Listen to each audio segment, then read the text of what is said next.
We have some bad news coming out of Washington. Reuters reports, quote, the U.S. Senate easily passed legislation on Tuesday aimed at bolstering the country's cyber defenses, advancing the first serious attempt in Congress to combat computer hacks that have hit a growing number of businesses and government agencies in recent years. All right, so now, so far, so good. It sounds lovely, right? Oh, hey, we got to protect the internet and stop cyber attacks. They continue here, quote, the Cybersecurity Information Sharing Act, or CISA, is a proposal that languished in the Senate for several years, partly because of privacy concerns. It would shuffle more personal information into the hands of the National Security Agency and other government spies. But business interests, including the Chamber of Commerce, have argued an information sharing law is necessary to allow the private sector to cooperate more closely with the government on detecting and minimizing cyber threats without fear of lawsuits. They say a round of amendments intended to strengthen some of the bill's privacy protections failed on Tuesday, as the bill's bipartisan sponsors warned last-minute changes could upset the balanced language that was the culmination of years of negotiations. Skeptics of CISA have said it would do little to prevent malicious breaches like the kind that crippled Sony Pictures last year. All right, now, there you have the two so-called sides of this, where one side is saying, oh, we're just so concerned about defense and we don't want any more hacks to happen, and in order to do that, the corporations and the government have to combine their forces and work together, and don't worry about the details of it, bro, but we're just gonna, work hand in hand here, and isn't that just lovely? There's a term for it when corporations and the government work hand in hand. I think you know what that is. But if you're still skeptical as to what the actual effects of this will be, Wired magazine puts it in perspective. They say, quote, the bill, as worded, lets a private company share with the Department of Homeland Security any information construed as a cybersecurity threat, notwithstanding any other provision of law. So that means that CISA trumps privacy laws like the Electronic Communication Privacy Act of 1986 and the Privacy Act of 1974, which restrict eavesdropping and sharing of users' communications. Oh, I see exactly what this is. So, basically, this is a backdoor way of doing more NSA spying and more data gathering. Now remember, the USA Freedom Act, as it was called, allegedly gave you back some of your privacy rights and made it so that, the NSA can't collect everything anymore, and now there are stricter rules on it. Well, number one, that wasn't necessarily true, but number two, now we know that if they can't, on their own, if the government cannot collect the information and store it in government facilities, so to speak, what this would do is make it so that the corporate facilities are effectively the same as government facilities. So this is just a way to skirt privacy rights and make it so that the process that was in place to deal with stuff like this is pushed aside. I mean, Edward Snowden's been doing a tweet storm about this for days now, where he's given every single detail of it. And basically, the way it works is, instead of having to go to an independent judiciary, a third party, to present evidence and say, hey, I need to spy on this person for this specific reason, so can I do it? Instead of having that in place, now you just remove that. And you say, well, I could I could try to get a warrant to get information from one person, or I could just say, broadly speaking, because of this new law, that all of the corporate records are also my records by definition, and I don't need a warrant anymore. I'm just working together with the companies, and don't you dare tell me I can't do it, because if you tell me I can't do it, oh my goodness, you must be against cyber protection. You must be in favor of unwarranted and unmerited hacks on companies that don't deserve it. You must not care about cybersecurity. This is exactly what's happening here.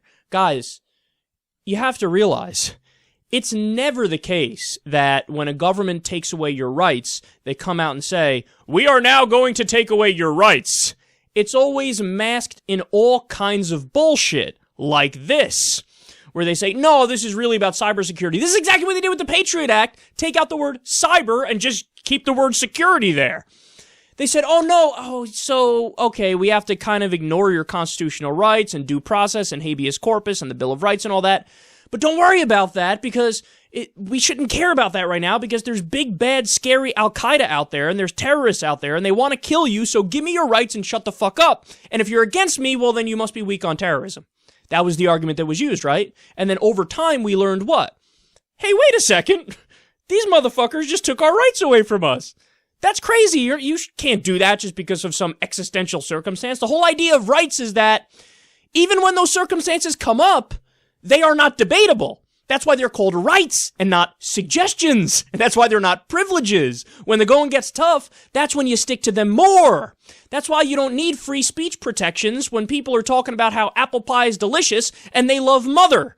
No, because everybody agrees with that, so you don't need to protect that. You need the free speech protections when people are doing speech that is controversial. When the KKK is doing a march through a predominantly black or Jewish town, and they're not doing any physical violence, but they're spreading a message of hate, that's when you need the free speech protections.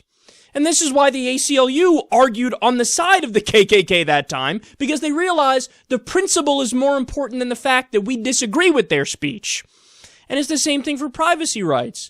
Oh no, big bad cybersecurity threats, therefore a corporation and government should mesh together. And when you sign up with a corporation for one reason or another and you give them your private information, now the implicit security that you had with that corporation, where you think and you know, hey, they're not going to give my information to anybody else, now that's out the window. Now that information is definitely going to the government. In fact, just the fact that the corporation is storing your information means that the government has access to it, because that's what stuff like this does. That's what this bill does. And it's not just me using the word backdoor to describe this. That's exactly the word Edward Snowden's been using. They're saying it's a backdoor way to take more of your private information without presenting a warrant and without having probable cause to do so. So no, this isn't a fucking debatable thing, man. We have to stand up and fight. We have to make sure that people realize our rights are not debatable. I said the same thing when it came to terrorist threats. This idea that the system that we put in place wasn't good enough to begin with, fuck no, of course it was. The whole idea was, if you have evidence and you think person X is a terrorist, present it to a judge, they'll say, here's a warrant, and you can spy all fucking day long. That's the way it works in a civilized society. The government can't just say, I want to spy on this person and that person, based on nothing. Because what happens when they do spy on people based on nothing, and they don't present evidence to an independent judiciary? They're going to spy on whoever the fuck they want for whatever reason they want, and people are only people, and they have biases, and they have power issues. So then what ends up happening? As we learned from the Snowden leaks, people were spying on their ex-boyfriends and girlfriends, the government was spying on communications that they had absolutely no right to spy on, and it got so absurd to the point where they would spy on, for example, Xbox Live, and, different games because the Taliban might be communicating this way. Now, were they really doing that? No. But they wanted to get as much information as possible, because with information comes power. If you have dirt on your opponents, if you know that Elliot Spitzer is sleeping with hookers, well then when he wants to be the sheriff of Wall Street, as was his nickname, and he wants to crack down on them and look out for the people, well, you discredit him. Hey, look, he likes to pay to get his pee-pee touched. There, his career over. Look at what happens. They even said, we know because they said it, the NSA likes to spy on porn habits to discredit radicalizers. That was the term they used. So this isn't about security. We're all in favor of security. You have to have security the right way through a process, because that's what civilized countries do. This isn't about actual security. This is about the government taking more of your private information and using it in nefarious ways.